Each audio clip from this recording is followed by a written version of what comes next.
quiero compartir un pensamiento lo marqué bajo el título Creer es mejor que entender. Creer es mejor que entender. Leímos la primera porción, son dos historias, una del Antiguo Testamento, otra del Nuevo Testamento.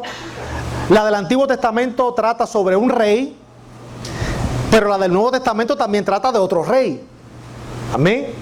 La primera historia trata acerca de Saúl y el profeta Samuel. Dios le había dado una instrucción a Saúl por medio de su profeta, donde le dijo: yo quiero que extermines todo el pueblo de Amalek, a todos los amalecitas. Y Dios le había dado unas instrucciones específicas y claras a Saúl. Le dijo: yo quiero que extermines todo y arrases con todo. Yo quiero que aniquiles todo ser viviente, desde el rey, sus súbditos, los guerreros, todo el pueblo y hasta los animales. La razón de esto era que los amalecitas habían sido un pueblo obstinado y rebelde y habían impedido el paso del pueblo de Israel cuando estuvo en el desierto. Habían sido una piedra de tropiezo. Y desde aquel momento ya Dios los había marcado para juicio. Es como cuando los muchachos le dicen a otro: yo te cojo más adelante, yo te cojo más abajo, no te preocupes, que lo tuyo está seguro. Pues así le hizo Dios a los amalecitas. Pasaron los años, pasó el tiempo y parece que Dios le había dicho a los amalecitas: tranquilo, yo los agarro más abajo. Pero llegó el momento, porque cuando Dios promete algo lo cumple. Cuando Dios bendice, bendice de verdad. Pero cuando Dios maldice, maldice de verdad. Y la maldición se cumple. Así que llegó el momento. Llegó el momento para que se cumpliera el juicio que Dios había emitido para los amalecitas. Y Dios le dice a Saúl: tienes que hacer guerra contra los amalecitas y acabarlos a todos. No puedes dejar ni los animales vivos. Saúl recibe la instrucción de Dios, pero el problema es que Saúl hizo lo que muchas veces tú y yo hacemos. Es que en vez de creerle a Dios, tratamos de entender a Dios. Y cuando tratamos de entender a Dios, estamos comenzando a interpretar lo que Dios quiso decir. Y hay un gran problema cuando tratamos de interpretar a Dios. Porque cuando yo trato de interpretar a Dios, yo meto a Dios en una caja y trato de acomodar a Dios a mi entendimiento. Trato de acomodar a Dios a mis características humanas. Trato de acomodar a Dios a mis debilidades. Trato de acomodar a Dios a como yo soy. Eso es interpretar. Trato de acomodar a Dios a la manera mía. Y cuando yo trato de interpretar a Dios, cuando yo trato de meter a Dios en el cajón de mi humanidad, de adaptarlo a mí, tengo un grave problema. Porque viene a suceder lo que le pasaba a los griegos. En la mitología griega, los griegos tenían un sinnúmero de dioses. El dios Zeus, que era el dios principal, Afrodita, y un sinnúmero de muchos dioses. Pero esos dioses de la mitología griega eran dioses con características humanas.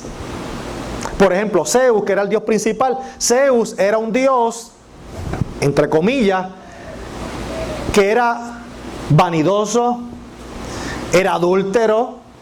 Zeus tenía cuantos hijos por ahí regados en el planeta, con cuanta mujer había, aparentemente.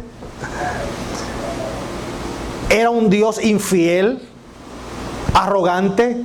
Eran dioses conforme a las características humanas. ¿Ve? Entonces, cuando tratamos de interpretar a Dios, metemos a Dios dentro de nuestras características humanas. Pero Dios no nos llama a que lo tratemos de entender o interpretar. Dios nos llama a que le creamos a Él.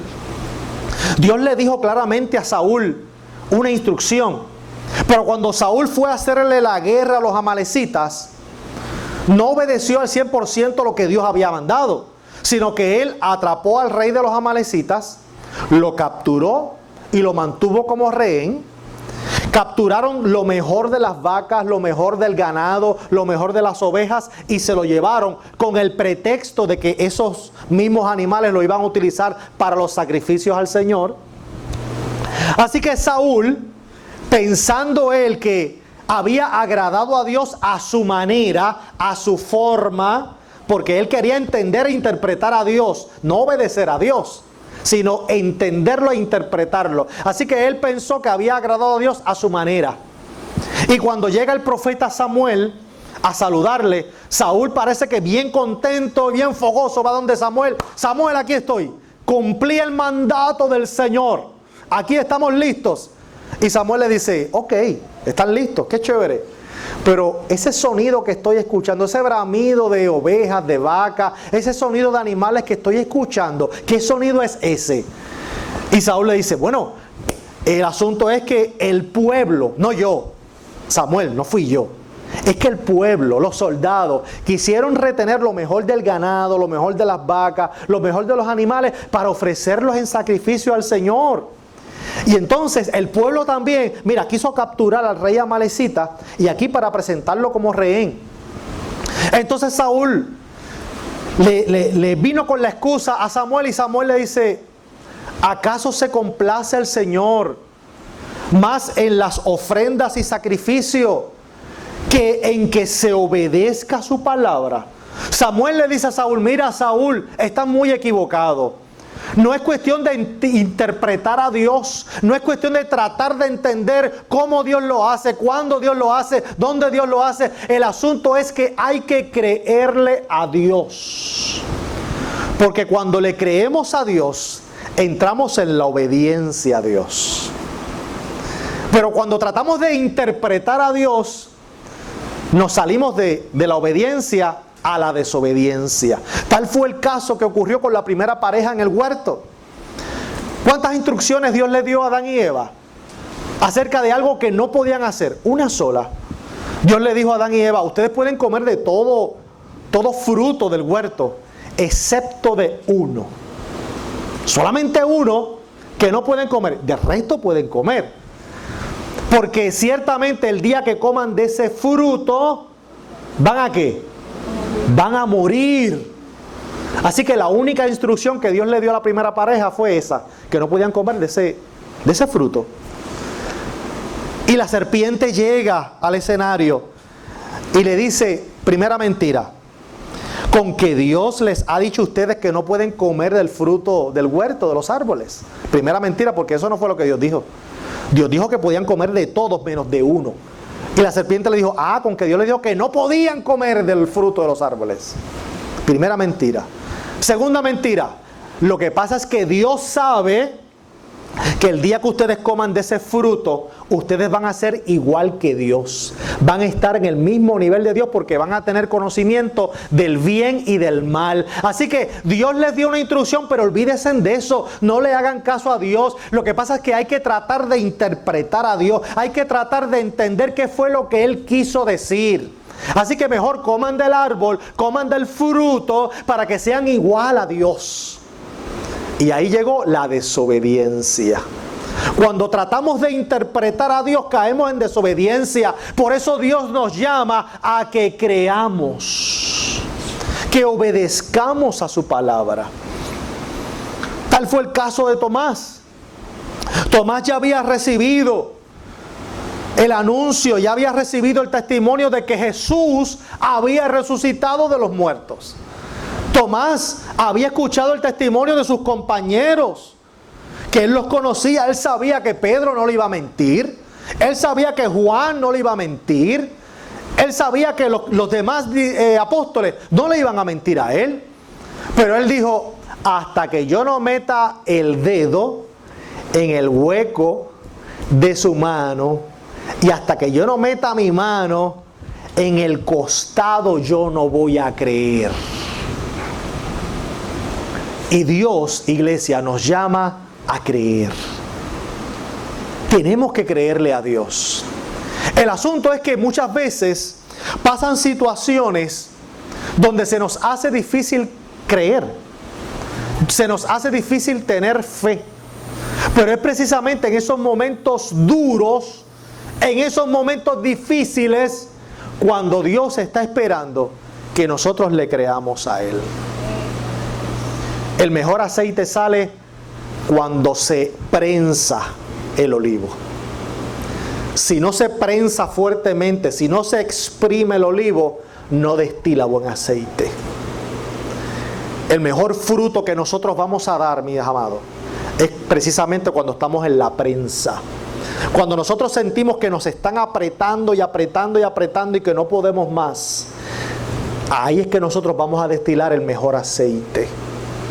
Porque ahí es que se va a evidenciar en qué Dios nosotros hemos creído.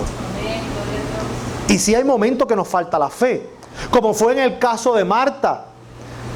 Jesús estaba predicando y le traen la noticia, llegan unos mensajeros, le dicen: maestro, el amigo tuyo, en quien tú cada vez que tienes la oportunidad vas a la casa de él, cenas en la casa de él, duermes en la casa de él con tus discípulos, te bañas en la casa de él, ves televisión en la casa de él, ese gran amigo tuyo está enfermo. Está enfermo. Necesitamos que tú llegues lo más rápido posible para que lo sanes. Los discípulos y los apóstoles que estaban allí inmediatamente pensaron, lógicamente, que el maestro iba a dejar todo lo que estaba haciendo e inmediatamente iba a agarrarle el primer vuelo hacia Betania, porque su amigo estaba enfermo. Pero Jesús, dice la Biblia, que se demoró. Y muchos de los que estaban allá al lado de Jesús comenzaron, mire, a comentar: oye, pero ¿acaso ese que los mensajeros dijeron que estaba enfermo no es el gran amigo de Jesús? Lázaro, el de Betania, el hermano de María y de Marta. El que Jesús, cada vez que está en aquella área, comparte con ellos y se queda en la casa de ellos. Entonces, ¿qué amigo es Jesús? ¿Por qué Jesús inmediatamente no fue para allá? Eso diría la lógica, diría la razón. Cuando tratamos de entender a Dios, cuando tratamos de explicar el cómo, cuándo, dónde Dios va a hacer las cosas, ahí viene la confusión. Nos salimos de la fe, nos salimos de la obediencia. Pero pasaron los días y Jesús llega a Betania. Y quien lo recibe es Marta, una de las hermanas de Lázaro. Marta saluda al maestro: Señor, qué bueno que llegaste. Me alegro tanto el que hayas llegado, me alegra tanto el recibirte, Señor, pero si hubieras estado aquí, mi hermano no habría muerto. ¿Cuál era el mensaje detrás de las palabras de Marta? Los seres humanos nos comunicamos de muchas maneras. Nos comunicamos con nuestras palabras, con nuestros gestos, nos comunicamos con la mirada, nos comunicamos hasta en la forma y los colores de la ropa que utilizamos. Nos comunicamos de muchas formas. Pero detrás de cada expresión hay un mensaje oculto. ¿Y cuál era el mensaje oculto detrás de las palabras de Marta? Marta lo que le estaba diciendo a Jesús era: mi hermano murió por tu culpa. Mi hermano murió porque tú eres ingrato. Tú eres un mal amigo. Después que pasaban los días en mi casa con María y mi hermano, tantas alcapurrias que yo te freía los domingos en la tarde, tantos bacalaitos que yo te freía a ti, a los discípulos, tantas veces que te quedabas en mi casa y hasta te prestaba el champú, y no tuviste la capacidad de llegar a tiempo para que mi hermano fuese sanado. Eso es lo que Marta estaba diciendo: si hubieras estado aquí, mi hermano no habría muerto. Murió por culpa tuya, Jesús. Ese era el mensaje detrás de esas palabras. Jesús le dice: Marta, Marta, tu hermano resucitará. Oiga bien esa expresión: Marta, tu hermano resucitará. Tu hermano va a resucitar. Señor, yo lo sé que mi hermano va a resucitar en el día postrero y va a resucitar él, resucitaré yo, resucitará mi hermana María y todos los que estamos aquí. Yo sé. No, Marta, tú no me estás escuchando, no me estás entendiendo. Tu hermano va a resucitar hoy, va a resucitar ahora, porque yo soy la resurrección y la vida. Tu hermano va a resucitar porque yo estoy aquí. Tu hermano va a resucitar porque yo acabo de llegar. Yo soy la resurrección y la vida. Yo tengo el poder para resucitar a tu hermano. Y parece que Marta aparentemente entendió el mensaje. Aparentemente. Y todo quedó ahí. Jesús se dirige a la casa de Lázaro. Allá lo recibe María, con su llanto, con su congoja y todos los que estaban allí presentes. Jesús eventualmente se dirige a la tumba donde habían depositado el cuerpo de Lázaro. Y Jesús da una sola instrucción. Jesús dice: quiten la piedra. Quiten la piedra. ¿Por qué era importante quitar la piedra? ¿Por qué? Si no se quitaba la piedra, ¿qué pasaba? Lázaro no podía salir de allí. Si no se quitaba la piedra, Lázaro no podía salir. Si no se quitaba la piedra, no se podía ver la gloria de Dios. Si no se quitaba la piedra, no podíamos experimentar, aleluya, el poder de Dios en nuestra vida. Hay que quitar la piedra, iglesia. Muchas veces tenemos en nuestra mente una gran piedra que nos impide ser testigos del poder de Dios. Muchas veces en nuestra mente tenemos una piedra que está obstaculizando la fe, que no nos deja creer, que Dios nos está diciendo: hace tiempo yo estoy obrando, yo te estoy sanando, yo me estoy glorificando en tu matrimonio, en tus hijos, en tu vida, pero hay una gran piedra en nuestra mente que no nos deja creer. Y el Señor nos está diciendo: quita la piedra. Hay que creer. No trates de entender a Dios. No trates de buscar el cómo, cuándo, por qué. Hay que creerle a Dios. Pero ¿sabe qué? Cuando Jesús dijo: quiten la piedra, ¿quién le salió al paso? Doña Marta. La que hace unos cuantos minutos atrás ya había tenido esta conversación con Jesús, donde ya Jesús le había explicado: Marta, tu hermano va a resucitar. Marta, yo soy la resurrección y la vida. Marta, yo tengo el poder porque todo aquel que cree en mí vivirá. Marta, yo soy la resurrección, yo soy la vida. Esa misma Marta que hacía minutos atrás había tenido esta gran conversación con Jesús, le dice: Señor, no, la piedra no te atrevas a quitarla. Señor, no quites la piedra. Señor, mi hermano ya lleva 4 días ahí. Allá adentro lo que hay son gusanos, lo que hay es podredumbre, putrefacción, lo que hay es muerte allá adentro. No quites esa piedra. Si tú quitas esa piedra, no solamente el mal olor va a llegar aquí, nos vamos a enfermar, van a salir bacterias, virus. No quites esa piedra. Señor, mi hermano lleva 4 días muerto. ¿Para qué tú vas a quitar la piedra? Qué terrible era Marta. Qué terrible. Jesús diciendo: quita la piedra. ¿Acaso nosotros muchas veces no somos como Marta? Que el Señor nos está diciendo: quita la piedra de tu mente. Quita la piedra de incredulidad. Quita la piedra de la duda. Deja de estar buscando el cómo, cuándo, el por qué, el dónde. Deja de estar tratando de entender a Dios. Tú no vas a poder entender a Dios. Tú no tienes la capacidad. Tú no tienes el entendimiento para entender a un Dios infinito con una mente finita. No trates de entender a Dios. Créele a Dios. Obedécele a Él. Aunque las circunstancias muchas veces parezcan incongruentes, parezcan absurdas, pero si Dios te está diciendo: quita la piedra, amado, quita la piedra de tu mente. Créele a Él. Aunque lo que Dios te esté diciendo vaya en contra de la lógica, vaya en contra de la razón. Daniel, cuando se enfrentó a Nabucodonosor junto a sus amigos, que habían dado un edicto donde al sonido de la trompeta y todos aquellos instrumentos, todo el mundo tenía que postrarse, arrodillarse y adorar al rey. Daniel dijo: no, mis amigos y yo no te vamos a adorar. El rey le dijo: si no me adoras, vas a ir al horno de fuego. Daniel le dice: sepas, oh rey, que mis amigos y yo no te vamos a adorar, porque el Dios que nosotros le servimos tiene el poder, tiene la capacidad de librarnos de tu mano.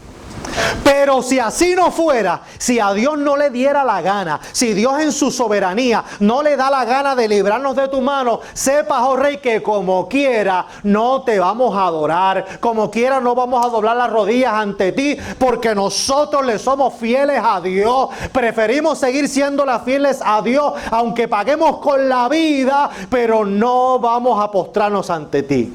Gloria. La lógica, el sentido común, ¿qué nos diría? Muchacho, arrodíllate.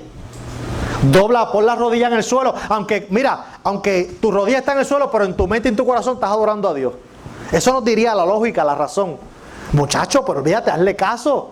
Si te van a echar dentro del horno de fuego, hazle caso. Eso diría la lógica, la razón.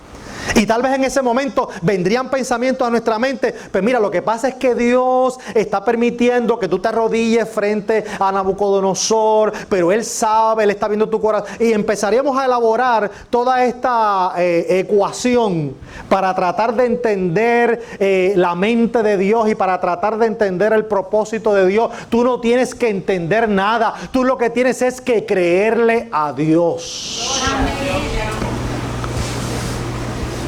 No gastes energía y esfuerzo tratando de entender a un Dios infinito.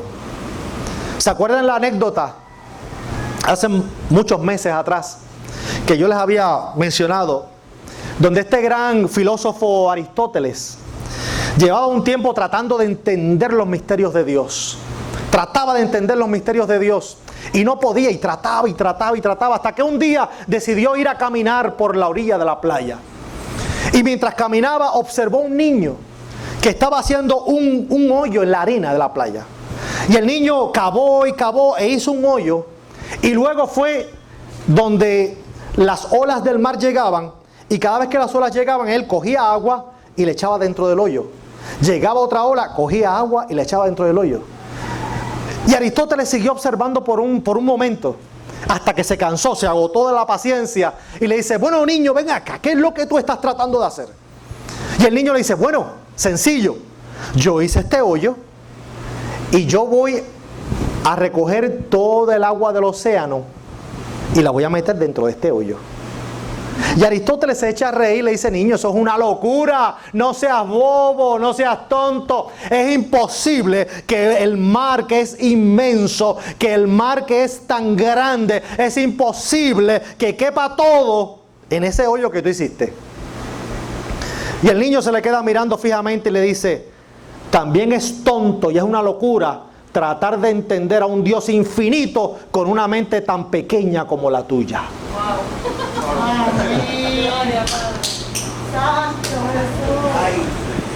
Cada vez que tú tratas de entender a Dios es una locura.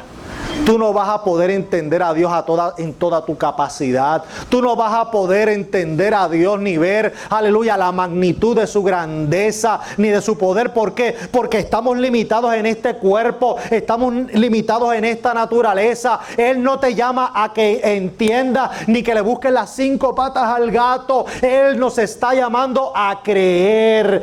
Creer, iglesia. Si Él te está diciendo que Él va a obrar en tu vida, cree que Él va a obrar en tu vida. Yo no sé cómo, yo no sé cuándo, yo no sé dónde, yo no sé las herramientas que Él va a utilizar, pero Dios va a hacer lo que tenga que hacer para Él obrar. Si Dios tuvo que, aleluya, hacer descender maná en el desierto para que aquel pueblo comiera, si Dios hizo brotar agua de una peña para que aquel pueblo tuviera algo de beber, Si Dios hizo que el mar se dividiera para que el pueblo cruzara, mire, lo que Dios tenga que hacer, Él lo va a hacer. ¿Por qué entonces voy a limitar a Dios? Porque cuando trato de entender e interpretar a Dios, entonces, como le dije, estoy metiendo a Dios en un concepto humano. Estoy adaptándolo a mi humanidad. Ah, pero es que, mira, Dios me dijo esto, pero es que para que Dios lo cumpla, yo tengo que hacer esto, esto y esto y esto y esto. Mira, Abraham, Dios te dijo que te iba a dar un hijo. Pero Abraham, lo que pasa es que lo que tenemos que interpretar, que Dios te dijo que te iba a dar un hijo y que nos iba a dar un hijo. Pero lo que pasa es que el hijo que Dios te dijo que iba a dar es a través de mi sierva Agar. Así que yo creo, Abraham, que mejor te acerques a mi sierva Agar y tengas un hijo con ella, y ese hijo, cuando ella haga el último pujo, que ese muchacho salga disparado como una bala, yo voy a estar aquí recibiéndola, esperándolo. Y cuando ese muchacho salga como una bala, yo lo voy a agarrar aquí en mi seno y va a ser mi hijo, y va a ser nuestro hijo. Abraham, eso es lo que Dios quiso decir. Eso es lo que Sara trató de hacer. Sara trató de interpretar lo que Dios había dicho. ¿Y cómo le fue a Abraham y a Sara? Ustedes saben la historia. ¿Verdad que le fue mal? ¿Verdad que muchos problemas se buscaron a Abraham y Sara con aquella interpretación que dieron, pensando de que Dios le iba a dar el hijo de la promesa con Agar, con la egipcia? Porque eso no fue lo que Dios dijo. Dios le dijo a Abraham que le iba a dar un hijo a él con su esposa Sara. Pero ellos se pusieron a interpretar. Cuando interpretamos, estamos buscando la manera de entender lo que Dios quiso decir. Amado, y cuando Dios habla a tu vida, Dios habla claro. Dios habla de forma transparente, de tal manera que tú puedas entender lo que Dios te está diciendo. Cuando Dios habló, cuando Cristo habló a través de las parábolas, ¿qué parábolas Jesucristo utilizaba? En algún momento dado, Jesucristo mencionó en una parábola cuando los aviones despegan, llegan a la altura y allá comienzan a hacer los aviones balance entre sus alas y el viento. En algún momento dado, en alguna parábola, Jesús habló de aviones. No, Jesús habló de vehículos de motor, de los carros, de motora. No, ¿por qué? Porque eso no existía. Jesús le habló a ellos usando ¿qué término? El sembrador salió a sembrar y parte de las semillas cayó en el camino, junto a pedregales, junto a los espinos. Jesús les hablaba de siembra, de ovejas, de reyes, de animales, porque eso era lo que ellos entendían. De tal manera, mi amado, cuando Dios te habla, Él te va a hablar en un lenguaje que tú entiendas, con unos términos que tú entiendes. Dios no te va a hablar a ti en una jeringosa que tú no entiendes y que te rompas la cabeza buscando intérpretes. Dios no te va a dar un sueño a ti que tú, ay Dios mío, yo tuve un sueño y mira, y soñé con esto y eran unas cosas que daban vueltas y yo no entiendo este sueño que Dios me dio. Déjame ir donde Panchita para que Panchita me interprete el sueño. Y allá fuiste donde Panchita te dio una interpretación. Ay, yo no sé, pero esa interpretación que me dio Panchita no me siento seguro. Déjame ir donde Ramón. Pues Ramón, mira, esto fue el sueño que Dios me dio y allá Ramón te dio otra interpretación. Entonces tienes dos interpretaciones diferentes y no sabes qué hacer. Y estás confundida ahora, porque tiene dos interpretaciones, la de Panchita y la de Ramón. Es que Dios no opera así, amado. Cuando Dios te va a decir algo, Él te lo dice de forma clara, de forma sencilla, de tal manera que tú lo entiendas. El Evangelio es sencillo. El Evangelio es sencillo. Jesús dijo, mi yugo es fácil y ligera mi carga. Mi yugo es fácil y la carga es livianita. Es ligera. El Evangelio es sencillo. El Evangelio es sencillo. Nosotros somos los que lo complicamos. Cuando Dios te va a hablar a ti, Dios te habla de forma sencilla. Dios no te va a venir con rodeos. Dios te va a hablar de forma sencilla para que tú entiendas. Las personas que no entienden cuando Dios habla, ¿sabe quiénes son? Los inconversos. Porque la Biblia dice que este Evangelio es locura al que no cree. Porque son cosas espirituales y el que no es espiritual no puede entender las cosas espirituales. De tal manera que si Dios le da un mensaje al que está allá, que vive sin fe y sin esperanza, no lo va a entender y te va a buscar a ti para que tú le expliques, para que tú le des dirección. Como le pasó al eunuco que estaba a la orilla del camino cuando llegó Felipe, que estaba leyendo la escritura y Felipe le dice, oye, ¿entiendes lo que lees? Y él le dice, pero ¿cómo voy a entender si nadie me explica? Y entonces Felipe le explicó, el hombre recibió aquella escritura, aquella palabra, aceptó al Señor y se bautizó en el agua y fue salvo. Porque el que está allá afuera cuando trata de entender a Dios no lo va a entender y va a necesitar de ti para que le expliques la palabra, para que le interpretes el sueño. Pero si Dios te habla a ti, tú lo vas a entender porque Dios te va a hablar de forma clara. Ejemplo bíblico, José y Faraón. Dios le dio un sueño a Faraón y Faraón no lo entendió. ¿A quién tuvo que buscar Faraón? A José. Nabucodonosor y Daniel. Nabucodonosor tuvo un sueño, tuvo una visión donde vio una estatua y vio otras cosas y no entendió. ¿A quién tuvo que buscar? A Daniel. Pero eran reyes que impíos, paganos. Pero tú y yo que tenemos el Espíritu Santo, cuando Dios te va a hablar, Dios te habla de forma clara. Si algún día tú tienes un sueño y ese sueño te confunde, eso no es Dios. Eso no es Dios. Recházalo, descártalo, porque Dios no te va a dar un sueño a ti para que te confundas. Y Dios no te va a dar una palabra para que tú te confundas. Dios es claro, Dios es limpio, Dios es puro. Pero tenemos que creerle a Él. Cada vez que Dios nos habla, cada vez que Dios nos da una palabra, hay que creer, iglesia. Dejemos de tratar de entender a Dios. Si Dios prometió hace tiempo que Dios iba a obrar en tu vida, créele que ya Él está obrando en ti. Tú estás en la rueda del alfarero. El alfarero no termina su obra maestra de forma inmediata. El alfarero comienza a moldear.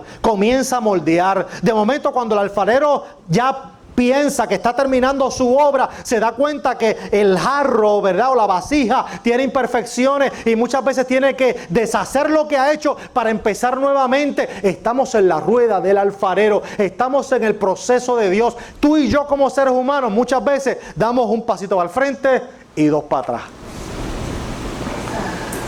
Y buscamos de Dios y estamos contentos, gozosos y damos un pasito espiritual para el frente. Pero en la semana tenemos un problema en el trabajo, un problema con el vecino, un problema con yo no sé quién y damos dos para atrás. Porque es nuestra naturaleza humana, pero estamos en el proceso de Dios. La obra que Él comenzó contigo hace muchos años, Él la va a terminar, Él la va a cumplir mientras nosotros permanezcamos creyéndole a Él, creyéndole a Dios. Gloria, aleluya. Creer es mejor que entender. Hay cosas que tú no entiendes en estos momentos de tu vida. No te desesperes. ¿Por qué yo no recibo la sanidad al 100%? ¿Por qué todavía este hombre que vive en casa todavía es un cabezón? ¿Por qué me da tantos dolores de cabeza? ¿Por qué estos hijos míos son tan rebeldes? Tranquilo, tranquila. Hay cosas que ahora mismo tal vez no puedas entender, pero Dios está obrando. No puedes ver ahora mismo la mano de Dios, pero no te desesperes. La parte que a ti te corresponde es orar y creerle a Dios. Tú créele al Señor. Sigue clamando por tus hijos. Sigue orando por tu matrimonio. Sigue orando por salud. Sigue orando por la finanza. Sigue orando y créele a Dios. Esa es nuestra parte. Y Dios se va a encargar de hacer la suya. En el tiempo que Él quiere. En el tiempo de Él. Créele a Dios. Hay momentos que es más fácil creer, pero hay otros momentos que es difícil creer. Pero en esos momentos en que nuestra fe mengua, es el momento de agarrarnos firmes al Señor y decirle: Señor, yo quiero creer, ayuda mi incredulidad, ayúdame. Señor, yo te creo a ti, pero esto que estoy atravesando es más fuerte que yo, es difícil, es duro, Señor. Aumenta mi fe, ayúdame a creer. Y tú puedes estar seguro, amado, que en esos momentos difíciles, duros, Dios va a aumentar nuestra fe. Y vamos a crecer espiritualmente. Y vamos a ver la gloria de Dios. No te desesperes. Muchas veces es difícil, sí, es fuerte. Es fuerte. Pero créele a Dios. Créele a Él. No le busque las 5 patas al gato. Señor, pero ¿y cómo lo vas a hacer? ¿Y cuándo lo vas a hacer? ¿Y dónde lo vas a hacer? Él sabe cómo lo va a hacer. Él sabe cuándo lo va a hacer. Y Él sabe dónde lo va a hacer. Créele a Dios. Padre, en esta hora yo te doy gracias. Gracias, Señor.